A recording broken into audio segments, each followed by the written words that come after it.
Donald Trump sera-t-il le dernier président des États-Unis pro-Israël? La montée de l'antisémitisme est-elle dangereuse? Que penser de Zohran Mamdani, Tucker Carlson, Candace Owens et des événements à la Heritage Foundation? Tout cela annonce-t-il la fin de la vie juive américaine et les Juifs ou les Israéliens facilitent-ils la tâche aux antisémites?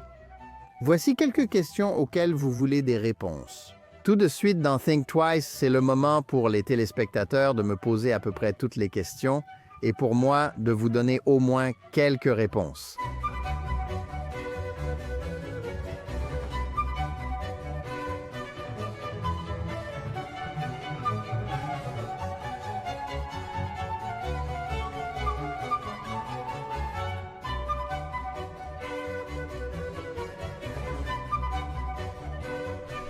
Bonjour et bienvenue dans Think Twice, bienvenue à notre épisode annuel de fin d'année Demandez-moi n'importe quoi.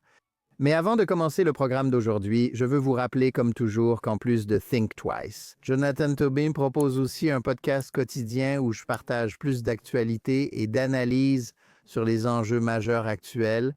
Vous pouvez trouver l'émission quotidienne sous Jonathan Tobin Daily sur la chaîne JNS ou que vous écoutiez vos podcasts. Et maintenant, passons à l'émission d'aujourd'hui. Avant de répondre à toutes les questions, je tiens à remercier tous ceux qui nous ont écrit et le grand nombre d'entre vous qui ont dit beaucoup de choses gentilles sur notre émission et JNS en général.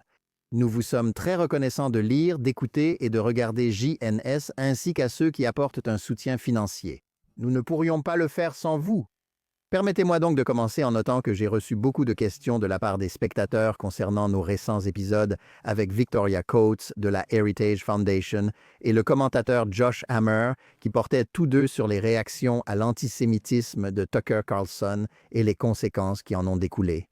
Un certain nombre de spectateurs ont écrit pour se demander si les Juifs ne sont pas trop attachés à des institutions comme Héritage, pour réfléchir clairement à ce qui semblait être l'héritage. La trahison concernant Carlson et la défense initiale de son président, Kevin Roberts, puis son rétropédalage par la suite. Un lecteur sous le pseudonyme de @Jody6851 a déclaré « Je ne crois pas aux justifications de Victoria Coates sur Héritage. Pourquoi d'autres le feraient-ils? Certains se sont demandé si Ben Shapiro avait raison de combattre l'antisémitisme chez les conservateurs, si c'était une cause perdue. Certains ont pris la position opposée, se demandant si les critiques de Tucker et Megyn Kelly ne créaient pas davantage d'antisémites. Nous avons également reçu une réponse très réfléchie de Steve Bloomer, Calgary, Canada, qui s'est demandé si nous n'étions pas trop durs avec Megyn Kelly. Essaie-t-elle simplement d'être juste et loyale envers une amie, que ce soit Tucker Carlson ou Candace Owens? Eh bien, voici ma réponse. Je pense que je dois commencer par préciser tout commentaire sur ce qui s'est passé au cours des 2 derniers mois à la suite des événements qui ont commencé avec l'animation de Tucker Carlson. Nick Fuentes, le chef des Groix-Pères, un néo-nazi fou, antisémite dans son émission, et le fait que, tout comme lors des précédentes tentatives de Carlson, de donner une tribune à l'antisémitisme, notamment 1 an plus tôt, lorsqu'il avait invité le négationniste de la Shoah Daryl Cooper, qu'il avait proclamé comme le meilleur historien contemporain, alors qu'il n'était en réalité pas historien. Mais je ne pense pas avoir jamais été aussi choqué par un événement dans l'actualité que je l'ai été par ce qui s'est passé à Héritage. Maintenant, cela peut sembler un peu exagéré, car il s'est passé des choses bien pires dans le monde, comme les guerres du 7 octobre et toutes sortes d'autres choses horribles, vraiment horribles, le 11 septembre. Mais j'ai vraiment été choqué par ce qui s'est passé à Héritage, parce que ce n'était pas ce à quoi je m'attendais en tant que journaliste. En tant que journaliste de carrière, je suis un peu un petit malin, à la fois par prédilection, par personnalité et par profession. J'ai vu beaucoup de choses au fil des décennies. Même quand il arrive des choses terribles, cela renforce souvent mon impression que c'est le monde dans lequel j'ai toujours cru vivre. Je ne pensais pas vivre dans un monde où le chef de Héritage, une institution, un groupe de réflexion à Washington qui a été à la pointe de la lutte contre l'antisémitisme et qui a contribué à inspirer les efforts de l'administration Trump pour combattre l'antisémitisme. Qu'elle accueille Tucker Carlson comme l'a fait Kevin Roberts, cela m'a vraiment choqué. Quand c'est arrivé, j'ai contacté quelques amis et je leur ai dit « Est-ce que vous, enfin, est-ce que c'est? Je deviens fou ». Donc c'était vraiment, vous savez, un développement profondément troublant. Et tout ce qui en découle, je pense, tourne autour de la question de comment cela se fait-il? La fenêtre d'Overton du discours acceptable a été déplacée au point où les conservateurs, ainsi que des personnes de gauche, disent maintenant qu'il est acceptable d'être antisémite, et je ne vais pas porter de jugement là-dessus, je vais soutenir mes amis. Vous savez, Megyn Kelly? Quelqu'un, vous savez, pas une personne particulièrement idéologique, même si vous. Elle a commencé comme critique de Trump, puis elle est devenue une fidèle de Trump. Elle a parfois changé d'avis, mais reste une figure classique du journalisme grand public. Et vous connaissez sa réaction à cela, qui semblait clairement être une façon de tester l'air du temps pour voir ce qui est à la mode. Qu'est-ce qui va générer des clics? C'est très cynique, c'était de dire que je ne vais pas fixer de limites claires. Quand il s'agit d'antisémitisme, c'est un sujet sur lequel nous devons accepter de ne pas être d'accord. C'était aussi le message de James David Vance lors de l'America Fest de Turning Point États-Unis d'Amérique la semaine dernière. Et cela, si vous avez lu ma chronique à ce sujet, était aussi profondément choquant et aussi profondément troublant. Il est clair que nous devons comprendre qu'il y a eu un véritable changement à droite. Cette question compte car Tucker compte. Revenons un instant en arrière. Vous savez, il ne sort pas de nulle part. Il n'est pas né sur Internet, c'est une figure de l'actualité télévisée, quelqu'un qui est là depuis un certain temps et qui a eu son opportunité. En 2019, je crois.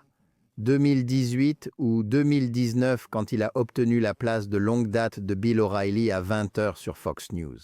Et là-bas, certainement dans ses premières années, et pendant l'été Black Lives Matter de 2020, il est devenu en quelque sorte un tribun du conservatisme. Vous savez, on l'a un peu oublié maintenant parce qu'il ne parle plus vraiment des sujets qui intéressent la plupart des gens. Maintenant, sa politique semble tourner autour de toute personne qui dira quelque chose de négatif sur Israël, c'est pratiquement la définition de l'antisémitisme. À l'époque, il l'était. Par tribun, je veux dire qu'il était comme le tribun de la plèbe dans la République romaine. Il s'exprimait contre les abus des élites diplômées qui formaient le Parti démocrate et qui ont établi ce consensus racialiste pour imposer le catéchisme woke à l'Amérique. Il s'est opposé fermement à cela et il est devenu très populaire grâce à ça, ce qui lui a donné beaucoup de crédibilité à droite. Avec ses liens avec des personnes comme James David Vance, qu'il a inlassablement soutenu pendant sa campagne au Sénat en 2022 et qui l'aurait aidé pour obtenir la vice-présidence en 2024 avec Donald Trump Jr., autre ami et associé de Tucker. Donc, il est vraiment important.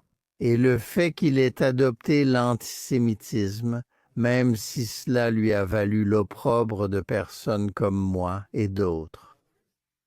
Cela ne lui a pas coûté sa légitimité au sein de l'éco-conservateur, ni même son accès auprès de la famille Trump. C'est vraiment important, tout comme la neutralité sur ce sujet, notamment celle de Megyn Kelly. Le fait qu'elle, comme certaines des personnes qui ont écrit, disent que nous blâmons les Juifs et des gens comme Ben Shapiro parce qu'ils se préoccupent de l'antisémitisme, c'est scandaleux. Permettez-moi de m'arrêter un instant et de rappeler un principe ici. L'antisémitisme n'est causé par rien que les Juifs font. Les antisémites ont toujours détesté les Juifs pour diverses raisons, parce qu'ils étaient pauvres, parce qu'ils étaient riches, parce qu'ils s'assimilaient, parce qu'ils ne s'assimilaient pas. L'antisémitisme concerne surtout les antisémites et leur usage de ce sujet pour gagner du pouvoir. Et cela mène à une autre question que j'ai entendue de la part de plusieurs spectateurs et commentateurs sur nos épisodes YouTube. Pourquoi ne débat-je pas avec les antisémites? Je pense que certains d'entre eux qui étaient antisémites disaient « Eh bien, si tu ne débats pas avec nous, cela ne prouve-t-il pas que tu ne peux pas nous vaincre? Tes arguments ne sont pas valables. » Non, ce n'est pas le cas. Je ne débat pas avec des antisémites dans cette émission ou ailleurs. Parce que je ne pense pas que je doive accorder de légitimité à des personnes qui veulent nier des droits aux Juifs, à des personnes qui pensent que les Juifs sont les seuls à ne pas avoir droit à une patrie, qui pensent qu'Israël doit être jugé d'une manière dont aucune autre nation ne devrait l'être, que les Juifs doivent être jugés d'une façon dont aucun autre peuple ne devrait l'être. C'est tout simplement du préjugé. Je pense qu'il faudrait traiter les préjugés envers les Juifs comme ceux envers les minorités raciales telles que les Afro-Américains ou les Hispaniques. Cela devrait être inacceptable. Si vous donnez une tribune et adoptez des idées, comme Tucker Carlson l'a fait de plus en plus, ce n'est plus simplement donner une tribune. Vous êtes antisémite. Je ne pense pas que cela vous donne la parole. Je ne dis pas qu'il n'a pas le droit d'avoir une émission, je ne suis pas pour l'annuler ou l'effacer d'Internet. Je m'oppose aux efforts de nombreux groupes juifs progressistes. Franchement, la Ligue anti-diffamation qui est en faveur de la censure sur Internet, je ne suis pas pour la censure. Ce que je dis, c'est que le discours dominant devrait fixer des limites. Il peut exister dans sa propre émission, le réseau Tucker Carlson peut exister, et ceux qui veulent le regarder peuvent le faire. Je pense que tant qu'il est antisémite, les politiciens traditionnels ne devraient pas le considérer comme légitime. Ce qui, évidemment, ne donne pas l'impression qu'il revient sur ses propos. Et c'est justement ce qui est si inquiétant. Et c'est pourquoi la question de la neutralité de Megyn Kelly face à l'antisémitisme n'est pas aussi importante que celle de la neutralité de James David Vance. Reste à décider quoi faire maintenant. Héritage. Certains des téléspectateurs qui ont écrit et certaines de ces questions étaient du genre « Est-ce que vous rejetez l'héritage ?» Pourquoi avons-nous eu Victoria Coates, qui est vice-présidente chez Héritage et qui dirige ses efforts pour lutter contre l'antisémitisme et son travail en faveur d'Israël? Ne devrions-nous pas simplement les exclure à cause de Kevin Roberts et de ses propos? Et même s'il est revenu sur ses propos, ils n'ont jamais retiré cette première vidéo. Et il y avait de vraies questions sur les raisons pour lesquelles il soutenait, pourquoi il faisait affaire avec Tucker Carlson, en gros, et si les clauses de non-dénigrement jouaient un rôle dans sa volonté de défendre Tucker. En plus de cette amitié, Héritage continue de faire un travail important. Je comprends pourquoi beaucoup ne veulent plus travailler avec elle et pourquoi chercheurs, donateurs et membres l'ont quittée. J'ai choisi de l'inviter pour une raison principale.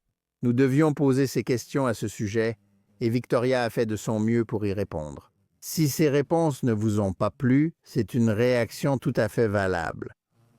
Mais elle essaie de se battre de l'intérieur. Je dirais qu'il faut rester concentré et éviter l'influence de Tucker Carlson. Je ne sais pas si elle va gagner à la fin, j'espère que oui, mais c'est là où nous en sommes maintenant. La question est, si le patrimoine est une cause perdue? Si cela est également vrai pour James David Vance, cela reste à voir. Que faisons-nous? Nous prenons la parole et nous battons comme face à la gauche. L'antisémitisme et le silence, c'est comme ça que les haineux gagnent. C'est ainsi que les antisémites gagnent et atteignent leur but. Que ce soit sur les campus ou lors des conventions de Turning Point États-Unis d'Amérique, là où des gens comme Tucker Carlson et malheureusement le vice-président prennent la parole pour dire « N'en parlez pas, ne vous disputez pas à ce sujet ». C'est là qu'il faut lutter. Leur but est de nous faire taire, de nous intimider, mais nous ne céderons pas. Pas dans cette émission ni sur JNS. Mais c'est au peuple américain de rendre son verdict à ce sujet. Quel sera ce verdict? L'histoire et le temps nous le diront. Mais c'est là où nous devons en être sur cette question maintenant. Une question connexe a été résumée par un téléspectateur sous le pseudonyme de Yiftach Paltrovitz 6559 qui a écrit pour dire, je cite, « Aucune chance en enfer ». Mais il n'a pas écrit « en enfer » car c'est une personne religieuse. Évidemment, je voterai pour James David Vance s'il est le candidat républicain en 2028. D'une certaine manière, il est clair que c'est un grapper refoulé qui n'arrive pas à faire de distinction morale ni à reconnaître l'antisémitisme. Maintenant, je vais répondre à cela en commençant par dire que je ne vais pas dire à ce lecteur, auditeur, spectateur ou à aucun d'entre vous comment voter.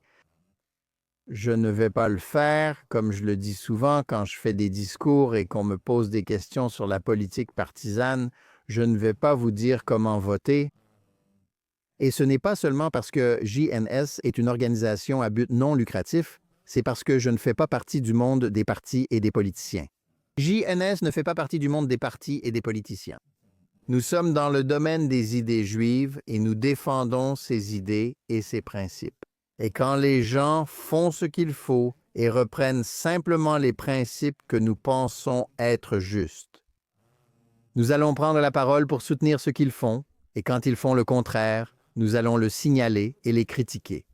C'est comme ça que ça fonctionne. Ce n'est pas une question de partisanerie. Maintenant, Vance est vice-président. James David Vance joue un rôle central dans la lutte contre l'antisémitisme entre les États-Unis et Israël. Et ce n'est pas seulement parce qu'il est vice-président, c'est une personne profondément intellectuelle. C'est ce genre de politicien rare, je dirais. Ted Cruz, possible rival en 2028, est aussi un véritable intellectuel. C'est quelqu'un qui peut exprimer beaucoup des idées dont Donald Trump a parlé, mais d'une manière plus sérieuse. Il a beaucoup réfléchi, il a changé d'avis sur de nombreux sujets, y compris Donald Trump. Mais il est largement en avance et pour cela et pour d'autres raisons, il est largement en tête dans la course de 2028 pour succéder à Donald Trump. Maintenant, la course de 2028 qui battra son plein dans 2 ans. Si Dieu le veut, si nous faisons un autre épisode de Demandez-moi n'importe quoi en décembre 2027, nous parlerons sûrement de James David Vance. Mais c'est aussi à des années-lumière, c'est dans une éternité. C'est des vies entières en politique, donc nous ne savons pas ce qui va se passer. Et la vérité, c'est que même si la neutralité affichée de Vance à propos de l'antisémitisme de Carlson et de celui des Groipers eux-mêmes est profondément troublante, ce n'est pas comme s'il n'avait jamais changé d'avis auparavant, et ce n'est pas comme s'il avait tort sur tous les sujets. Il a tout à fait raison, selon moi, de s'opposer à la censure en Europe. J'ai salué le discours qu'il a prononcé en février, critiquant les membres de l'Union européenne qui voulaient faire taire les opposants à l'immigration et aux frontières ouvertes en Europe. Cela changeait la nature de plusieurs de ces nations.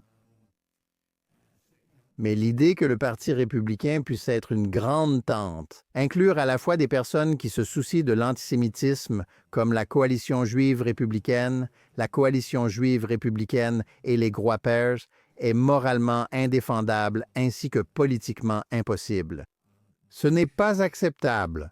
Maintenant, va-t-il payer un prix politique pour cette neutralité? À propos de Carlson, encore une fois, nous le découvrirons. Je soupçonne que ce n'est pas une formule gagnante, et je l'ai déjà écrit, je l'ai déjà dit, ce n'est pas une formule gagnante pour aucun candidat à la présidence. Mais pour l'instant, il est largement en tête pour l'investiture républicaine. Ted Cruz est la seule personnalité notable qui semble prête à le défier, la personne que beaucoup aimeraient voir le défier. Le secrétaire d'État Marco Rubio a clairement indiqué qu'il ne se présenterait pas contre James David Vance. Je pense que c'est probablement sage parce que même si je trouve que Rubio est vraiment excellent à bien des égards et certainement sur les questions qui nous tiennent à cœur à JNS, il a échoué lors de sa première candidature à la présidence en 2016. Se présenter à la présidence n'est pas comme se présenter à n'importe quel autre poste. Peu importe votre succès localement ou à l'État, que vous soyez gouverneur ou sénateur. Ron DeSantis, mon compatriote floridien, a constaté en 2016 qu'il n'était pas prêt pour le grand moment. Il n'est pas sûr d'être prêt à l'avenir. Défier Vance depuis l'intérieur de l'administration ne fonctionnera probablement pas, donc cela reste à voir. Je pense que les élections américaines se gagnent au centre. Les élections récentes ont été en quelque sorte des élections de base, les deux partis travaillent à mobiliser leurs électeurs de base, mais je pense que ceux qui croient que c'est ainsi que Donald Trump a gagné en 2024 se trompent un peu. Il est vrai que sa base électorale s'est mobilisée et que celle des démocrates ne l'a peut-être pas fait autant. Avec le même enthousiasme, ce qui était compréhensible parce que Kamala Harris n'était pas une candidate pour laquelle beaucoup de gens pouvaient être très enthousiastes, pour un certain nombre de très bonnes raisons. Cependant, Trump se positionne sur de nombreuses questions sociales clés, que ce soit l'immigration ou la folie transgenre, ce qui a trouvé un écho auprès du large centre de la politique américaine. Bien sûr, nous sommes peut-être une nation divisée, la moitié des Américains aiment Trump, l'autre moitié le déteste.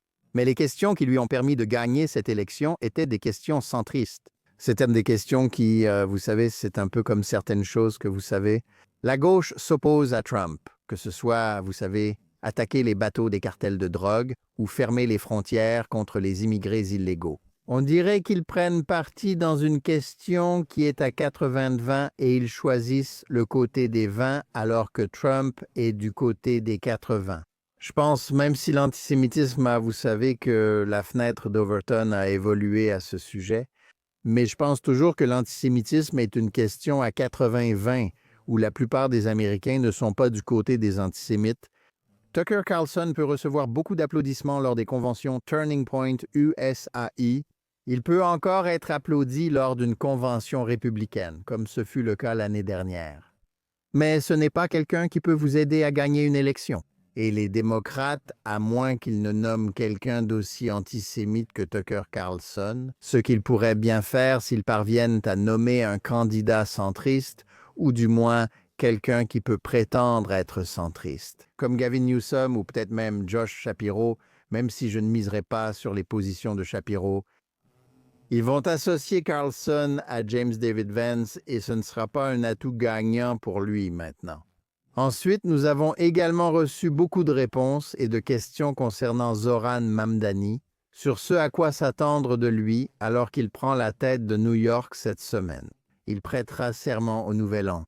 Disons-le d'emblée, l'antisionisme et le passé antisémite de Mamdani ne sont pas des éléments secondaires de sa carrière ou de son élection, ni de ses principes fondamentaux. Alors, comment devrions-nous réagir à cela? Cela résume une douzaine, voire une vingtaine de questions que j'ai reçues la semaine dernière. Eh bien, si ce n'est pas 1933, New York après le Nouvel An ne sera pas comme Berlin en 1933. Ils ne vont pas arrêter les Juifs. Ce n'est pas la même chose. Mais la complaisance ou la rationalisation de sa position n'est pas acceptable.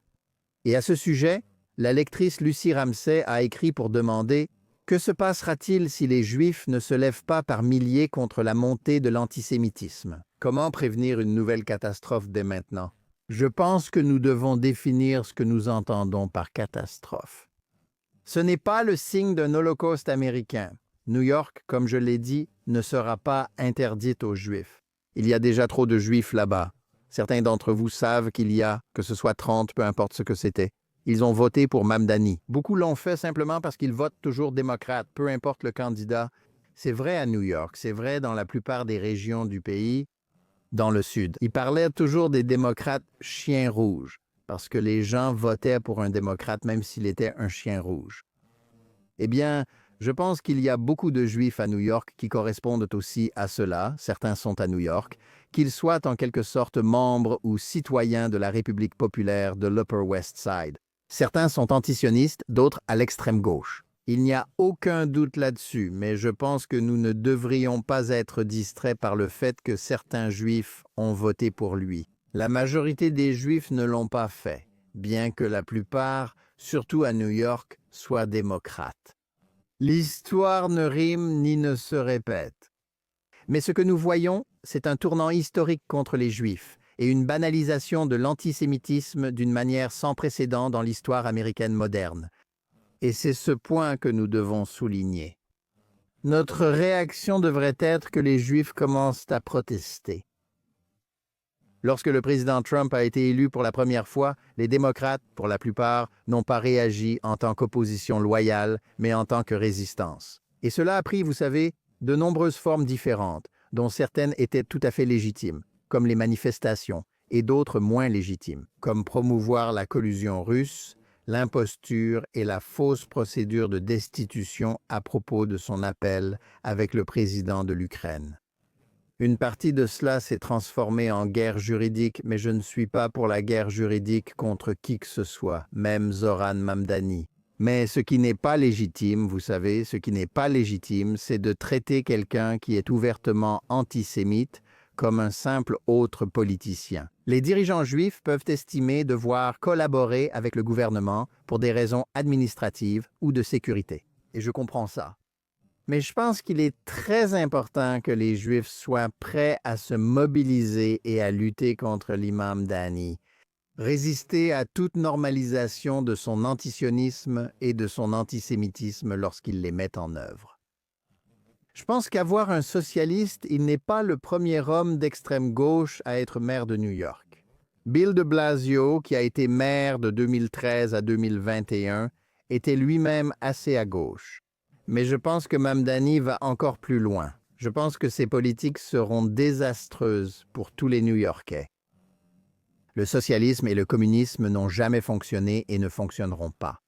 Mais dans la mesure où cela légitime des politiques, que crée non seulement un environnement hostile, comme on le dirait dans les relations humaines, mais met aussi en action. Que ce soit le boycott, des investissements et sanctions qu'il soutient clairement. Des politiques discriminatoires contre les Israéliens, ainsi que contre les entreprises ou institutions israéliennes liées à Israël. Les Juifs doivent se mobiliser et descendre dans la rue. Ils ne peuvent pas normaliser cela. Ils ne peuvent pas considérer cela comme un simple accord, quelque chose sur lequel on doit simplement accepter de ne pas être d'accord. Comme je l'ai dit, vous savez, que ce soit pour débattre avec des antisémites, on ne peut pas légitimer cela. Ça ne fonctionne pas, et si vous le faites, ça ne fait que les renforcer, ça ne marche pas. Vous savez, vous n'allez pas les convaincre d'en sortir, ce que vous allez faire, c'est les renforcer. Et je pense que c'est la bonne réponse. Nous verrons comment cela évolue à mesure que des problèmes surgissent, mais c'est le principe essentiel. Et j'encouragerai certainement les dirigeants juifs traditionnels, les organisations principales, qui ont largement failli à la communauté ces dernières années, car ils ont commencé à se considérer essentiellement comme des organisations partisanes libérales. La Ligue anti-diffamation, l'Anti-Defamation League, en est la principale responsable, parce que, contrairement à beaucoup d'organisations juives qui sont en fait obsolètes, créées pour traiter des problèmes d'il y a 120 ans qui n'existent plus aujourd'hui, l'Anti-Defamation League a toujours un rôle à jouer. Et elle ne le faisait pas très bien, ou ne le faisait pas du tout ces dernières années. Je suis un peu encouragé par leur réaction à la création du Mamdani Watch par Mamdani, malgré les fortes critiques de la gauche et des libéraux. Espérons qu'ils s'y tiennent, tenons-les responsables de cela maintenant. Ensuite, et en lien avec cela, Missy Rich a écrit pour poser une question sur les manifestations contre Israël après le 7 octobre. Elle s'est demandé pourquoi elles étaient si bien organisées, et elle dit qu'il semblait qu'ils connaissaient le plan à l'avance. Elle a aussi demandé pourquoi l'Internal Revenue Service n'a pas retiré l'exonération fiscale aux organisations finançant des groupes terroristes tout en prétendant soutenir la justice sociale. Et en particulier, elle s'intéresse aux liens entre les groupes de gauche, libéraux et progressistes et les islamistes. Eh bien, ma réponse est de dire clairement qu'ils étaient prêts à passer à l'action. Je pense qu'il y en avait certains qui étaient douteux, tu vois.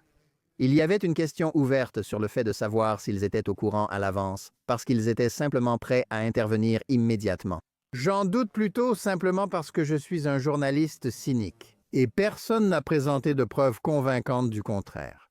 Que quelqu'un que vous connaissez dans l'Upper West Side de New York, ou à Chicago, ou à Los Angeles, ait eu connaissance des plans de bataille du Hamas. Je ne pense pas que ce soit si simple. Cependant, ce sont des groupes qui se préparent et travaillent depuis toujours à promouvoir l'antisémitisme et les calomnies contre Israël. Ils ont réagi de la même manière après les combats précédents à Gaza, après les précédentes attaques terroristes contre Israël, donc ils étaient peut-être mieux préparés cette fois-ci. Mais ils sont aussi très bien financés. Le principal coupable dans ce domaine est le philanthrope milliardaire de gauche George Soros et ses fondations open source. Ils ont investi beaucoup d'argent là-dedans, mais ils ne sont pas les seuls. Et je pense que le fait que leur lien avec certains de ces groupes extrémistes, des groupes extrémistes antisémites, ne fait pas vraiment de doute. Il serait utile d'enquêter pour déterminer si certains de ces groupes ont des liens actifs avec des groupes terroristes ou leurs partisans. Les frères musulmans est une organisation très amorphe. C'est pourquoi les États-Unis ont eu du mal à la désigner comme organisation terroriste. Ce qui, espérons-le, arrivera. L'administration Trump y réfléchit, même si certains de leurs amis au Qatar s'y opposent fermement. Mais je pense que c'est un point juste maintenant. Un point encore plus important, c'est toute cette idée de l'alliance rouge-verte entre marxistes et islamistes. C'est très important et cela ne reçoit pas assez d'attention. La connexion entre différents groupes apparemment totalement disparates. Les marxistes, qui sont très à gauche et tout ça, sur les questions sociales, et les islamistes qui détestent les homosexuels et ne croient pas aux droits des femmes. Comment peuvent-ils s'allier à eux? Comment des marxistes, des gens de gauche, des militants pour les droits des personnes trans peuvent-ils faire cause commune avec des islamistes? Eh bien, l'antisémitisme est le grand dénominateur commun, il l'a toujours été, entre des groupes disparates, et c'est ce qui les relie. Comme on l'a vu ces derniers mois avec l'affaire Tucker Carlson, Groyper, Nick Fuentes, c'est la politique du fer à cheval. Les deux extrémités du spectre politique ont toujours beaucoup plus en commun qu'on ne le pense. Certainement, ils ont plus en commun entre eux qu'avec les centristes, avec qui ils sont censés faire cause commune. Et la cause qu'ils ont en commun, c'est l'antisémitisme. C'est largement suffisant pour entretenir cette relation et nous devons le dénoncer. C'est ce que nous faisons. Et je pense qu'il est important de souligner que cela est en train d'évoluer. Ça bouge. Ce ne sont pas que les deux bouts du fer à cheval, ça penche vers le centre, d'où la nécessité d'y revenir. James David Vance et Tucker Carlson. C'est une chose d'avoir un podcast avec des millions de spectateurs et de vues, et Fuentes a des millions d'abonnés, qu'il y ait beaucoup de bots ou non. Il y a beaucoup de monde et de regards, mais c'est autre chose que le vice-président des États-Unis cautionne cela ou qu'il reste neutre à ce sujet. Et pour cela, nous avons vu cela de l'autre côté du spectre pendant l'administration Biden, où des personnes comme la vice-présidente Kamala Harris étaient coupables de cela. Pour m'auto-citer comme aime le dire ma fille, je le fais souvent. Ou lorsqu'ils étaient confrontés à des personnes qui donnent une tribune et tiennent des propos de calomnie sanglante contre Israël, expriment de l'antisémitisme et une rhétorique extrêmement anti-israélienne, c'est de l'antisémitisme. Sa réaction? Ce dont la gauche a accusé le président Donald Trump en 2017 lors de l'émeute d'extrême droite à Charlottesville où ils prétendent. Ils ont dit qu'il y avait de très bonnes personnes du côté des néo-nazis et du Ku Klux Klan là-bas. Ce n'est pas ce qu'il a dit. Il parlait du débat sur le retrait des statuts confédérés. Mais cela n'a pas d'importance. Ce mensonge à son sujet est souvent répété. Mais en fait, lorsque Kamala Harris a été confrontée à la question de « Vous savez, qu'en pensez-vous » quand quelqu'un vous a posé une question exprimant de l'antisémitisme, sa réaction a été essentiellement de dire « Vous savez, ce sont de très bonnes personnes et je ne vais pas les juger ». Joe Biden, qui aimait toujours dire qu'il était sioniste, a fait à peu près la même chose parce qu'il avait peur de la gauche politique.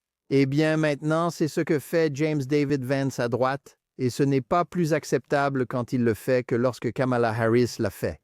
En effet, Kamala Harris, vous savez, il pourrait bien s'affronter à nouveau en 2028, on verra, mais il ne devrait y avoir aucune tolérance pour les personnes qui tolèrent l'antisémitisme.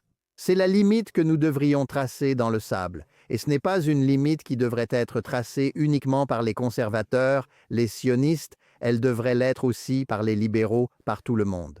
Toute personne décente devrait considérer cela comme une abomination. Et si ce n'est pas le cas, eh bien, vous n'avez pas seulement tort. Vous n'êtes pas seulement du mauvais côté de l'histoire, vous êtes du mauvais côté d'une position profondément morale. C'est franchement l'une des choses les plus importantes, sinon la plus importante de notre époque actuelle. Question suivante. Nous avons reçu quelques questions à propos du président Trump. Quelqu'un avec le pseudo Ken Morit 5828 a écrit pour demander si Trump sera le dernier président pro-Israël, étant donné les positions du vice-président James David Vance. Et que se passe-t-il à gauche avec les démocrates? La lectrice Lynn Lecter a écrit pour demander « Où serions-nous bon sens sans Trump ?» Eh bien, c'est une bonne question. Sera-t-il le dernier président pro-Israël? C'est possible. Tu sais, je pense que je suis toujours contre le catastrophisme et c'est toujours une erreur de faire des prédictions fermes sur ce genre de choses. Il est difficile d'imaginer que les démocrates nomment un candidat à la présidence pro-israélien. C'est possible, ce que je n'aurais pas dit il y a 1 ou 2 ans, que les républicains pourraient nommer quelqu'un qui est au moins neutre envers Israël, et James David Vance semble aller dans cette direction maintenant. Il n'a pas toujours été de cet avis. L'an dernier, il a prononcé un discours à l'Institut Quincy, critique d'Israël, où il a présenté Israël comme l'allié idéal des États-Unis selon une approche America First. Mais il ne le dit plus aujourd'hui. Mais la vérité, c'est que la plupart des membres du Parti républicain et du Grand Old Party sont toujours pro-Israël. Et vous savez, les sondages montre clairement ce soutien. Israël a subi un revers ces dernières années à cause du déluge de couverture médiatique biaisée sur la guerre à Gaza et la guerre qui a suivi le 7 octobre, et l'endoctrinement de tant d'Américains, en particulier des jeunes Américains, à l'intersectionnalité, au colonialisme de peuplement, à la théorie critique de la race, à des mythes toxiques dans lesquels Israël et les Juifs sont faussement présentés comme des oppresseurs blancs. Mais il y a encore une forte pluralité, voire une majorité, dans ce pays. Après le pire tsunami de couverture médiatique anti-Israël, la plupart des Américains restent pro-Israël. Plus précisément, la grande majorité des républicains restent pro-Israël. Le contraste entre les républicains et les démocrates sur cette question est presque absolu.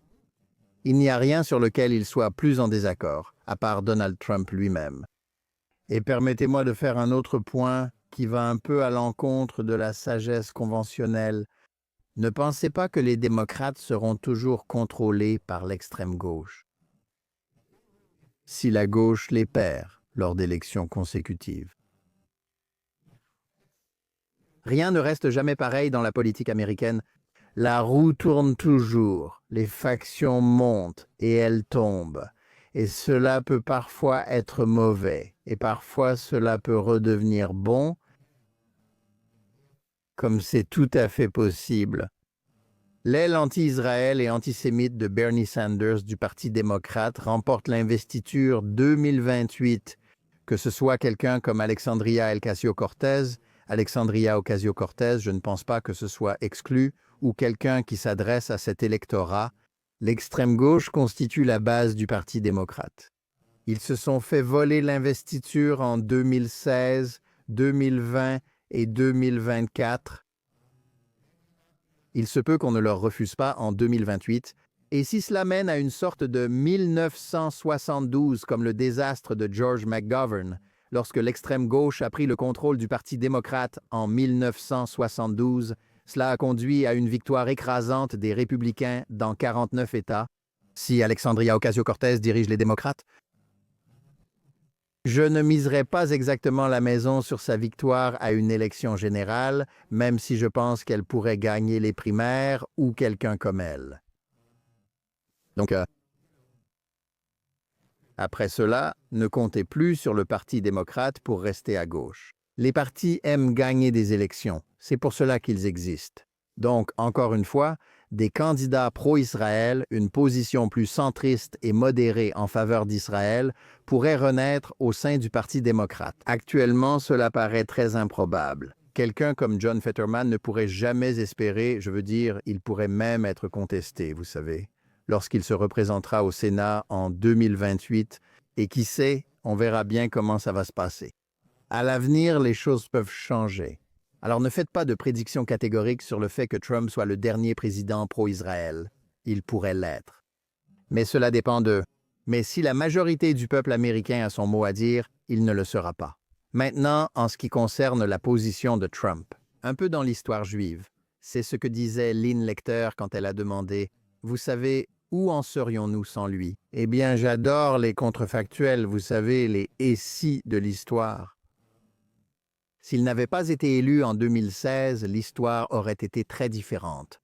Il n'y a pas d'accord d'Abraham. Vous savez, l'ambassade des États-Unis serait peut-être encore à Tel Aviv et non à Jérusalem. Selon les États-Unis, le plateau du Golan reste considéré comme syrien. Cela aurait eu des effets incalculables sur la volonté du Hamas de faire la guerre. Et franchement, s'il avait gagné en 2020, cela aurait changé, ce qui n'a pas été le cas. Cela engendre d'autres scénarios contrefactuels. Une guerre avec le Hamas et, lors du second mandat, l'Iran, l'accord de cessez-le-feu sur les otages.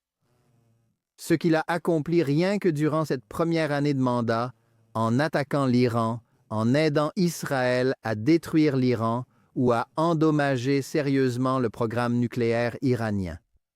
Soutenir la libération de tous les otages et lutter contre l'antisémitisme sur les campus avec sa guerre contre les institutions d'élite. Ce qui met beaucoup de libéraux très mal à l'aise, même s'ils devraient y être favorables. Cela nous rappelle certains principes fondamentaux. J'aime toujours citer l'un de mes mentors lorsque j'étais à l'Université Columbia, feu le grand Eugene Rice, qui était le président du département d'histoire. À l'époque, il m'a dit « Alan, une chose que je n'ai jamais oubliée et que je cite souvent, rien dans l'histoire n'est inévitable. » Tout est évident. La victoire de Trump en 2016, puis à nouveau en 2024, a changé le monde. Cela a transformé la relation entre les États-Unis, Israël et le monde juif. Elle est bien plus forte grâce à lui. Est-ce que cela va durer? C'est une autre question. Nous ne savons pas comment cela va se passer. Comme je l'ai dit, nous ne savons pas qui sera son successeur. Nous ne savons pas comment vont se dérouler les 3 dernières années de son second mandat pour l'instant. Quelqu'un a justement écrit à ce sujet cette semaine. La gauche avait beaucoup d'attentes dans des médias comme le New York Times et Haaretz. Trump allait réprimander Netanyahou lors de leur rencontre en Floride. Et cela ne s'est pas produit. En fait, il a exprimé un soutien énorme à Israël et à Netanyahou. Netanyahou travaille très dur pour rester dans les bonnes grâces de Trump. Il lui remet un prix, le gouvernement lui décerne le prix d'Israël, une distinction qui n'a jamais été attribuée à un non-citoyen israélien. C'est peut-être exagéré, mais c'est clairement un excellent investissement. Donc Donald Trump a changé les choses et Donald Trump a renforcé Israël. Vous pouvez l'aimer, vous pouvez le détester, mais vous ne pouvez pas nier que la relation entre les États-Unis et Israël a été fondamentalement transformée par lui et rendue beaucoup plus forte. Elle a été très instable sous les 2 derniers présidents démocrates, sous Barack Obama et Joe Biden, chacun à leur manière. Et Donald Trump a en quelque sorte orienté les choses dans une direction très, très différente. Si Kamala Harris avait été élue l'année dernière, l'Iran serait dans une position bien plus forte, tout comme le Hamas. Mais ce n'est pas ce qui s'est passé. Ce sont des hypothèses, des questions du type « et si ?» et nous verrons ce qui se passera à partir de maintenant. Mais toute personne qui pense que Donald Trump n'est pas une figure marquante, franchement, dans l'histoire moderne d'Israël et du peuple juif, se trompe, et c'est la vérité. Comme je l'ai dit, que vous l'aimiez ou le détestiez, il a énormément changé les choses. Il a changé, il a été un président d'une importance considérable. Pour les conservateurs, surtout ceux ayant grandi en admirant Ronald Reagan, il a en un sens fait plus pour le mouvement conservateur que Reagan. Ronald Reagan a mis quelques ralentisseurs devant le train libéral. Donald Trump a tenté de renverser la situation. Il a en partie réussi, mais il a aussi échoué sur certains aspects. Au final, il sera jugé, comme chaque président, sur la façon dont l'économie se porte et sur ce genre de choses. Mais Donald Trump a aujourd'hui des conséquences énormes. Le lecteur Gary Silo a posé une question connexe. Pensez-vous qu'une autosuffisance d'Israël en armement pourrait nuire à ses relations avec les États-Unis? Première question intéressante. Israël est encore loin d'être autosuffisant en matière d'approvisionnement en armes. Le premier ministre Netanyahou, après l'expérience d'1 an et demi avec Biden, pendant la guerre où les États-Unis ralentissaient les livraisons d'armes, en retenaient certaines, faisaient tout leur possible pour utiliser leur influence afin d'empêcher Israël d'obtenir un résultat décisif contre le Hamas. Je pense que les Israéliens de tous bords politiques ont en quelque sorte vu cela et compris qu'ils doivent produire beaucoup plus de leurs propres armes, en particulier des munitions pour mener une guerre conventionnelle. Pas seulement les avions de chasse et les armes de haute technologie, mais aussi simplement des obus d'artillerie, des munitions et des fournitures pour l'infanterie. Et je pense qu'Israël fait des progrès dans ce sens, mais ils n'y sont pas encore, et ce n'est pas clair pour moi. En fait, je pense qu'il est assez évident qu'Israël ne sera jamais totalement autosuffisant en matière d'armement. Ce pays est trop petit, il n'y arrivera jamais. Il possède une industrie de l'armement, une industrie qui perfectionne les armes occidentales et en produit certaines de sa propre conception, et qui est très demandée par ceux qui veulent des armes dans le monde entier, ce qui ne plaît pas toujours aux États-Unis, mais Israël n'a pas les ressources pour rivaliser avec les États-Unis. Certainement lorsqu'il s'agit de produits coûteux comme les avions. Dans les années 1980, il a tenté de produire les siens. Un avion de chasse, le Kafir, feu Moshe Arens, qui était le ministre de la Défense d'Israël. C'était son projet favori, et il était très en colère que celui-ci ait été essentiellement abandonné par la première administration Bush et certains de ses alliés en Israël. Mais la logique était que c'était quelque chose qui dépassait les capacités d'Israël et qu'il ne pourrait jamais le faire, à l'échelle possible pour les États-Unis. Israël peut-il produire assez de F-35 pour ses besoins?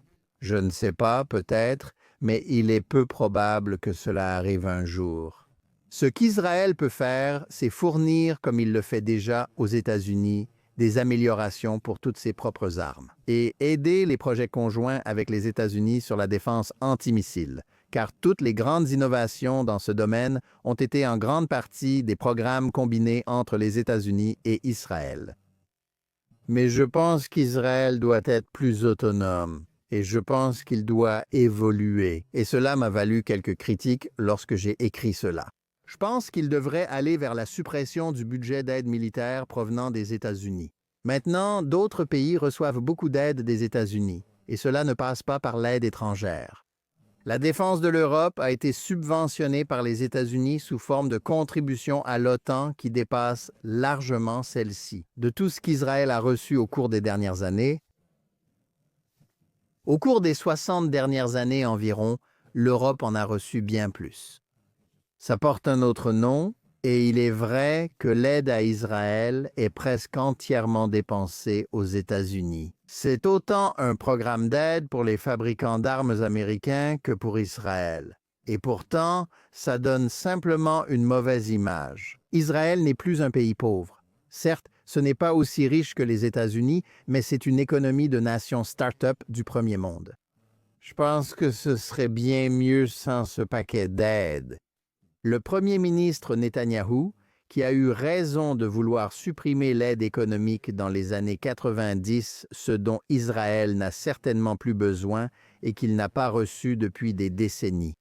Je pense que le paquet d'aide militaire des États-Unis devrait aussi figurer sur la liste des choses à supprimer. Ce serait mieux pour Israël, cela aiderait à vendre le soutien à Israël, ce serait mieux aux États-Unis. Mais pour revenir à la question de Gary Silo, est-ce qu'un Israël plus autonome aurait nécessairement de moins bonnes relations avec les États-Unis? Je dirais non, les relations étroites d'Israël avec les États-Unis. Son statut d'allié stratégique ne remonte pas à 1948, mais à 1967. Avant la guerre des 6 jours, qu'Israël a remportée et qu'il a considérablement renforcée, lui donnant une profondeur stratégique dont une partie ne se trouve plus en Israël, comme le Sinaï. Mais c'est la démonstration par Israël qu'il était une puissance à part entière qui a poussé les États-Unis à s'intéresser davantage à en faire un allié plutôt qu'une source d'agacement. Bien que Truman ait reconnu Israël, il n'a autorisé aucune aide, même lors de sa lutte en 1948. L'administration Eisenhower n'était pas très amicale envers Israël. Kennedy a été le premier président à vendre quelques armes. Il s'agissait essentiellement d'armes défensives à Israël, mais à une très petite échelle. Et même pendant ses premières années en tant que président, Lyndon Johnson ne l'a pas fait non plus. Les véritables programmes d'aide et le sentiment de traiter Israël comme un allié plutôt que comme un acteur régional. L'agacement est venu après qu'Israël a montré qu'il pouvait se tenir debout tout seul et se défendre. C'est en partie ce que James David Vance a exprimé lors de ce discours pro-Israël évoqué plus tôt l'an dernier. Plus Israël est fort, meilleur allié il est pour les États-Unis. Plus il sera respecté, plus l'alliance sera forte. La faiblesse et la perception de la faiblesse, surtout même après le 7 octobre, et l'idée qu'Israël dépendait de l'Amérique pour continuer à mener la guerre contre le Hamas, cela a nui à l'alliance. Donc plus Israël sera autosuffisant, à mon avis, plus la relation entre les États-Unis et Israël sera saine. Suivant, un téléspectateur, Paul Pessar Nissenbaum, a écrit pour demander « Pourquoi personne n'a-t-il tenu l'Égypte responsable des décennies durant lesquelles elle a permis le passage d'armes et de matériel vers Gaza ?» Eh bien, c'est une question tout à fait légitime. Essentiellement, ce qu'il demande, c'est « Qu'est-ce que l'Égypte ?» En ce qui concerne Israël, est-ce un ami-ennemi, à la fois un ami et un ennemi, un allié, ou est-ce un adversaire? Ou est-ce une combinaison des trois? Eh bien, je pense que c'est évidemment une combinaison des trois, certainement pour les deux gouvernements, surtout depuis que le général Sissi a renversé les frères musulmans il y a plus de 10 ans. Il considère Israël comme un ami stratégique, un allié à bien des égards, face à un ennemi devenu les frères musulmans et leur descendance, le Hamas. Mais c'est aussi un pays profondément antisémite, dont la population est très hostile à Israël. Pendant des décennies après le traité de paix de 1979 avec Israël sous Moubarak, on évoquait une paix froide avec l'Égypte. Eh bien, ce n'est pas vraiment beaucoup plus chaleureux maintenant, n'est-ce pas? Elle joue sur les deux tableaux. Elle s'oppose souvent à Israël dans les forums internationaux et franchement, elle a aussi peur des Palestiniens et du Hamas, peut-être même plus qu'Israël. C'est pourquoi elle n'a laissé entrer aucun réfugié de la guerre à Gaza. Ils ont clairement fermé cette frontière, mais ils autorisent le commerce, ils ont toujours autorisé le commerce. Parce que l'Égypte est un pays très corrompu, une dictature militaire et profondément corrompue, et elle veut apaiser la majorité de sa population qui est antisémite et anti-israélienne. C'est terrible, mais je dirais que c'est clairement plus un faux ami et un allié tacite qu'un ennemi. Lecteur. Nissenbaum a aussi demandé si Israël étend sa souveraineté à la Judée et Samarie, quel sera le statut des 2 millions d'Arabes qui y vivent? Eh bien, ce n'est pas clair pour moi que cela va arriver. Et si cela arrivait, étendre la loi israélienne, ce qui est en fait ce que sera l'annexion, signifierait très probablement simplement étendre la loi israélienne, là où vivent les Juifs. La zone C, qui est essentiellement là où vivent tous les Juifs? Cela renforcerait certainement les droits des Juifs là-bas qui vivent déjà sous la loi israélienne et votent aux élections israéliennes. Mais cela rendrait plus difficile pour les Palestiniens de saper, d'une certaine manière, les droits des Juifs qui vivent dans ces zones. Ce n'est pas une priorité pour Netanyahou, mais elle l'est pour de nombreux Israéliens, certainement pour les personnes qui vivent en Judée et Samarie, qui sont des centaines de milliers, ainsi que pour beaucoup d'autres qui leur sont favorables. Mais c'est un sujet que, franchement, l'administration Trump ne veut pas avoir à gérer parce que cela la met, disons, entre guillemets, dans l'embarras. Les Arabes modérés, les régimes arabes dont tout le monde s'attend à ce qu'ils rejoignent tôt ou tard les accords d'Abraham, y compris l'Arabie saoudite. C'est quelque chose que j'ai déjà dit publiquement. Je ne crois pas que cela arrivera un jour, ce qui est en soi tout un sujet. Mais je pense que le statut des Arabes qui vivent en Judée et Samarie restera le même, une autonomie sous l'autorité palestinienne. Je ne pense pas que cela change, je crois. La probabilité d'une annexion totale, d'incorporer toute la Judée et la Samarie, et pas seulement les zones où vivent les Juifs dans l'État d'Israël, est quelque chose que certains défendent, et leur position a peut-être été renforcée par ce qui s'est passé pendant la guerre de Gaza, mais il n'y a pas de consensus en faveur de cela en Israël. Et cela compliquerait certainement les relations avec l'administration Trump et évidemment encore plus avec tout successeur de Trump qui serait moins favorable à Israël. Donc je suis un peu sceptique quant au fait que cela va se produire ensuite. Il y a eu beaucoup de réactions à notre épisode avec l'ancien rédacteur en chef du JNS Benjamin Kirstein, qui a écrit un nouveau livre sur l'autodéfense. La plupart concernaient surtout notre discussion sur la Ligue de défense juive. Un spectateur nommé Lewis Goldberg H4D nous a écrit à propos du défunt Rabin Meir. Kahani et la JDL, contrairement à ce que Benji et moi avons dit, n'étaient pas un échec. Il dit « Les libéraux juifs et les médias libéraux l'ont transformé en paria ». Il ajoute que le mouvement pour les juifs soviétiques a progressé seulement après l'implication de Kahani et la JDL. Il attribue ses propos à Glenn Richter du mouvement étudiant pour les juifs soviétiques. Donc, ce sont deux questions distinctes. Tu as tout à fait raison de dire que Kahana et la JDL ont été parmi les premiers et les plus fervents soutiens du mouvement pour les Juifs soviétiques. Tu sais, à propos de ce mouvement pour les Juifs soviétiques, on ne se souvient souvent que du grand rassemblement de Washington en 1987 où 250 000 Juifs ont soutenu les Juifs soviétiques. Il y a 15 ans, il n'y avait pas 250 000 personnes. Je veux dire, croyez-moi, il n'y avait pas 250 000 de Juifs manifestant pour les Juifs soviétiques. C'était une question marginale. L'establishment juif, les fédérations, la communauté pro-Israël telle qu'elle était à l'époque, étaient très lentes sur cette question.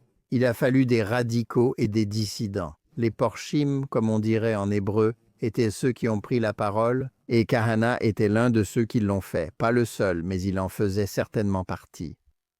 Mais dire qu'il n'a été discrédité que par les juifs libéraux et les médias libéraux est un abus de langage. Il avait raison sur les juifs soviétiques, mais il avait tort sur la violence, l'extrémisme et le terrorisme. La JDL a été marginalisée et s'est discréditée elle-même. Et il en va de même pour le rabbin Kahan. Son adoption de la violence contre ce qu'elle considérait comme des cibles russes, où ils ont bombardé le bureau d'Impresario Soljurak, qui faisait venir des artistes de musique classique soviétique, et ont fini par tuer sa secrétaire, l'une de ses secrétaires, des choses comme ça. C'est cela qui a détruit la jeunesse Beitar Likud, pas ses positions sur la défense juive, ni celle de Kahan concernant les Arabes et l'expulsion de tous les Arabes d'Israël. Cependant, cette position n'était pas plus populaire en Israël qu'elle ne l'était aux États-Unis. Beaucoup de gens aiment dire qu'il avait raison sur tout, mais il n'avait pas raison sur tout. Au final, parfois le style devient la substance. À propos des gens, et je vais recevoir beaucoup de critiques pour avoir dit ça. Mais la volonté de Kahana, en gros, de se battre contre tous ceux qui n'étaient pas d'accord avec lui sur chaque question, même de façon marginale, l'a finalement isolé et a rendu impossible pour lui d'obtenir plus qu'un soutien marginal. Et la Ligue de défense juive, en adoptant le terrorisme, n'était pas simplement un groupe d'activistes ou même un groupe d'autodéfense juif, mais s'est engagé dans la violence. C'était quelque chose qu'ils ne pouvaient pas surmonter, et leur idée n'aurait pas dû non plus survivre. C'était en quelque sorte enraciné dans cette idée, que les Juifs vivant à New York dans les années 60 et 70, et au début, les efforts de la Ligue de défense juive pour défendre les Juifs âgés et instaurer l'autodéfense dans les communautés juives. C'était une bonne idée, mais trop de jeunes qui ont rejoint pensaient en avoir trop lu. Léon Juris. Il pensait être dans le ghetto de Varsovie. Eh bien, New York, dans les années 60 et 70, ce n'était pas le ghetto de Varsovie. Et agir comme si c'était le cas a mené à des choses vraiment mauvaises. Et comme Benji Kirsten l'a justement écrit dans son livre, cela a contribué à discréditer l'idée de l'autodéfense juive, ce qui était terrible. Aujourd'hui, plus que jamais, nous devons accorder plus d'attention à l'autodéfense juive. Pourquoi? Il est tellement important que les efforts dans cette direction ne basculent pas dans la promotion du terrorisme et de la violence, et qu'il se concentre sur la défense réelle des Juifs de manière raisonnable et efficace. Et ce n'est finalement pas ce que la Ligue de défense juive a fait. Et même si certaines personnes bien intentionnées l'ont rejointe, et que certaines des idées que le rabbin Kahana a promues dans ce cadre n'étaient pas mauvaises. Au final, on est jugé sur ses actes, et c'est là où nous en sommes aujourd'hui. Il y a eu quelques questions sur les podcasts que j'écoute et ce qui m'a le plus influencé. Je vais commencer par ça en disant que je recommande tous les podcasts de JNS. Allez sur votre plateforme de podcast habituelle, allez sur la chaîne JNS. Nous en avons beaucoup d'excellents. Je recommande particulièrement Israël Undiplomatique avec Ruti Bloom et Marc Gregev. Vous savez, c'est vraiment un excellent moyen de rester informé de ce qui se passe en Israël et des questions importantes. Et vous savez, il ne faut jamais passer une semaine sans écouter ce que dit Ruti, et Marc aussi. Maintenant, en ce qui concerne ce que j'écoute dans le cadre de mon travail, je reste informé de ce qui se dit et s'écrit, en général sur les sujets que nous couvrons et écrivons. À JNS, je lis et je parcours de nombreux journaux et revues chaque jour. Surtout quand nous avons commencé les podcasts, je faisais plus d'efforts pour voir ce que beaucoup d'autres personnes faisaient dans ce genre. Je finis par en faire moins maintenant, simplement parce que je le vis et que je le fais moi-même. En ce qui concerne les podcasts que j'écoute réellement moi-même, j'aime bien juste une recommandation. Le podcast The Rest of History avec les historiens britanniques Tom Holland et Dominic Stanburn. Ils sont très informés et drôles sur l'histoire, proposant souvent d'excellentes recommandations de lecture. Pendant mon temps libre, issu d'une formation universitaire en histoire, je lisais de l'histoire, pas du journalisme. Je lis de nombreux ouvrages historiques et vous conseille de lire ceux qu'ils mentionnent. Je précise aussi qu'il m'arrive parfois de ne pas être d'accord avec eux, au-delà de simplement les regarder ou les écouter. En effet, j'ai même mentionné Tom Holland et je l'ai critiqué dans un épisode récent de Think Twice. Lorsque nous avons reçu le grand historien Barry Strauss, où j'ai critiqué la décision qu'il avait prise dans ses écrits. Mais c'est vraiment un très bon podcast que j'aime. Comme je l'ai dit avec eux, j'ai tendance à ne pas en regarder beaucoup aux informations de si près parce que c'est ce que je fais. Et pour être honnête, les podcasts que j'écoute le plus souvent sont probablement ceux qui ne sont pas liés à mon travail, mais qui reflètent mes centres d'intérêt en dehors du travail, comme le sport par exemple. Donc, j'écoute quelques podcasts sur les équipes que je suis, à savoir les Yankees et les Islanders, et que Dieu me vienne en aide, les Jets en football américain. Je suis preneur d'une recommandation de podcast sur l'opéra car j'adore l'opéra et la musique classique. Peut-être que dans une autre vie, quand j'aurai plus de temps, j'en ferai un moi-même. Cette question sur les influences avait déjà été posée lors de l'émission de l'an dernier. Je ne sais pas si j'y ai vraiment répondu complètement, mais j'ai été introduit au monde des idées très jeune, vraiment quand j'étais un garçon, en regardant William F. Buckley, fondateur du mouvement conservateur moderne, et son émission télévisée célèbre Firing Line, premier débat télévisé. Buckley a eu une influence profonde sur mon amour des idées, mon amour du monde, mon amour de la musique, parce que c'était aussi quelque chose qu'il promouvait dans son émission. La musique classique et Bach, et j'ai aussi été profondément influencé, surtout une fois arrivé à l'université et que j'ai commencé à lire. Commentaire de Normand Pétaritz, feu Normand Pétaritz, que nous avons perdu il y a très peu de temps. J'ai finalement eu l'occasion d'écrire pour National Review pendant quelques années et j'ai été rédacteur chez Commentary pendant 8 ans. Mais Commentary, je pense, pour moi et pour beaucoup d'autres personnes de ma génération et des générations suivantes également, n'était pas l'unique référence. En réfléchissant au monde juif, aux idées laïques, aux livres et à la politique étrangère, cela a vraiment contribué à façonner nos esprits. Et donc Norman, qui était un grand homme, un grand penseur, vraiment une figure marquante de l'histoire américaine et juive moderne. Il nous manque et il a joué un grand rôle dans la formation de ma vision du monde. Je dois aussi rendre hommage à ma défunte mère. Que sa mémoire soit bénie. Friedrich Drachtoben, lecteur assidu, m'accompagnait chaque semaine à la bibliothèque municipale pour emprunter de nouveaux livres. Elle était une élève brillante. Elle ne l'a jamais fait. Malheureusement, l'époque où elle a grandi ne lui a pas permis de poursuivre ses études ou d'aller à l'université. Mais elle m'a inculqué l'amour de la lecture. Chez moi, le décor se compose d'étagères remplies de livres. Mais une petite partie de ma bibliothèque, comme ma fille aime le dire, je vis, vous savez, dans une bibliothèque avec quelques meubles ajoutés. Mais aussi, ma mère est en grande partie responsable de cette carrière folle dans le journalisme, même si ce n'est pas vraiment ce qu'elle voulait pour moi.